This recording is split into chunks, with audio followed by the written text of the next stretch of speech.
Okay, thank you for being with us for the second part of this toolkit video on bank charges in Nigeria. In the first part of this video, we looked at a scenario detailing the breakdown of how an active customer incurs over 30,000 naira annually in bank charges accruing from banks' ATM, NIP, USSD, and POS electronic platforms just by making 10 transactions a month on each of these four platforms. We also looked at the position of the law of contract as regards banker-customer relationships and what the law's view is on charges. As a continuation, we will look at what measures the central bank has put in place for the enforcement of the recent guide to bank charges and what legal options are available to bank customers.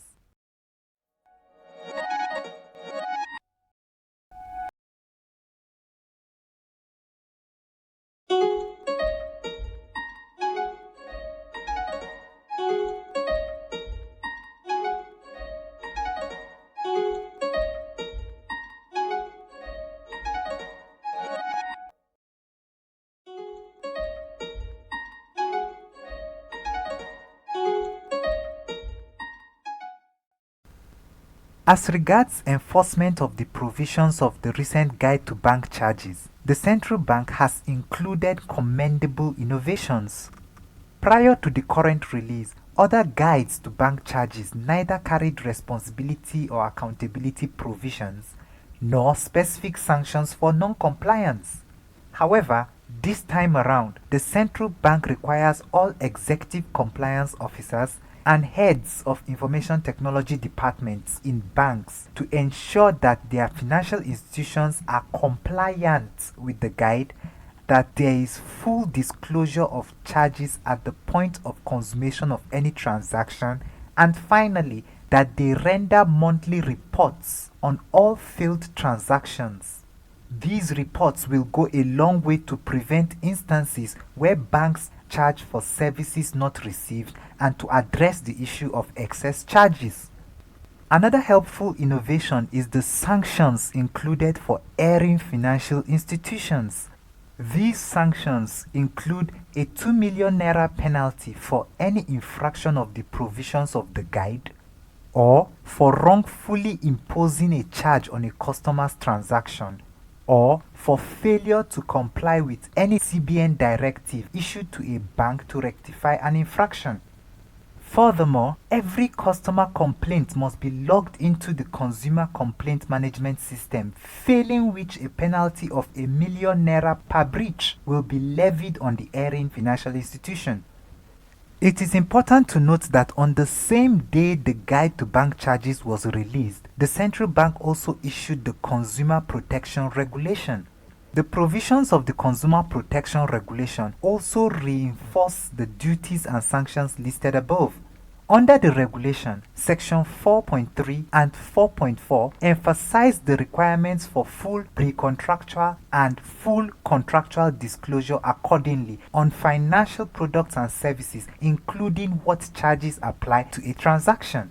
Section 4.12 goes further to stress the duty on banks to offer oral explanation of banking contracts in a language the customer understands. This explanation is to be offered either at the request of the customer or if it is reasonably obvious that that customer is impaired visually or by reason of illiteracy. Then again, Section 6 states procedures for customer complaint management and resolution. And finally, Section 7 lists sanctions for erring financial institutions. We must note that these enforcement strategies are bold steps towards ensuring that bank charges are well regulated and issues relating to excess charges are resolved. However, both the Guide to Bank Charges and the Consumer Protection Regulation are silent on the issue of fair hearing for the banks. It is really unclear if these sanctions will be administered without a formal or quasi-judicial panel or process to hear the other side before arriving at the bank's culpability. Whatever be the case, the issue of fair hearing remains between the banks and CBN.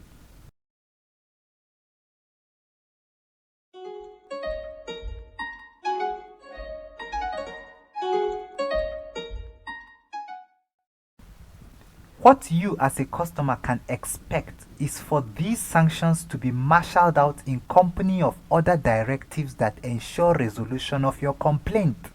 For this, your duty as a customer is to escalate unresolved complaints to CBN in the appropriate manner specified in the Consumer Protection Regulation. Please, let's draw a distinction here. These sanctions and penalties are not issued to remedy a breach of your banking contract, but to penalize banks for breaching laid down regulation. So, these regulation and sanctions do not remove or reduce the jurisdiction of the High Court of a state to entertain any matter arising from the contractual relationship between a bank and a customer. Therefore, that a matter has earlier been escalated to the central bank or that central bank has already meted out sanctions are irrelevant to a customer's right to seek judicial redress. That means at least two solid legal options are available to you as a customer without counting silence or acquiescence, media prosecution, or other alternative dispute resolution option an aggrieved customer could legally pursue. So while on one hand you can escalate your matter to the central bank, nothing prevents you from taking legal action in a court of competent jurisdiction for breach of contract where you feel you have grievances that need redress. And you know what? The courts are not likely to absolve a bank from or dilute a bank's liability for breach of banking contract merely because that bank has been sanctioned. That would not count as an instance of double jeopardy for the banks. Well, while the easiest remedy for the avalanche of charges a customer has to bear, especially on the POS front, is for CBN to revisit these charges that customers have to bear as regards POS transactions. If you are not vigilant on bank charges, you will still incur more than necessary. As an end note, you can take the following preventive measures reducing the cost you incur on bank charges. First, as much as possible, go cashless. This will reduce your cash handling costs associated with frequent ATM or POS withdrawals. Secondly, if you must do cash, use your bank's ATM for your cash withdrawals. Just plan your visits. How hard can it be? Also, always know your average monthly cash appetite and utilize the 3 free transaction window on remote ATM withdrawals. This may require a bit of planning, but that wouldn't hurt really. Then again, you can omit the SMS charges. Section 10 Item 10 of the Guide to Bank Charges allows customers to opt out of SMS alert service upon issuance of an indemnity. Truth be told, your email will work just fine at no cost and without instances of pending alerts. And finally, screen transfer channels. For instance, making a transfer via USSD does not eliminate applicable NIP charges. Instead, it compounds telecom session charges to the NIP charges. That could be a case of penny wise, pound foolish. So we'll put a pin in it here for today. It's been an honor having you with us thus far, and do watch out for our next release on banking in subsequent videos. Thank you for watching.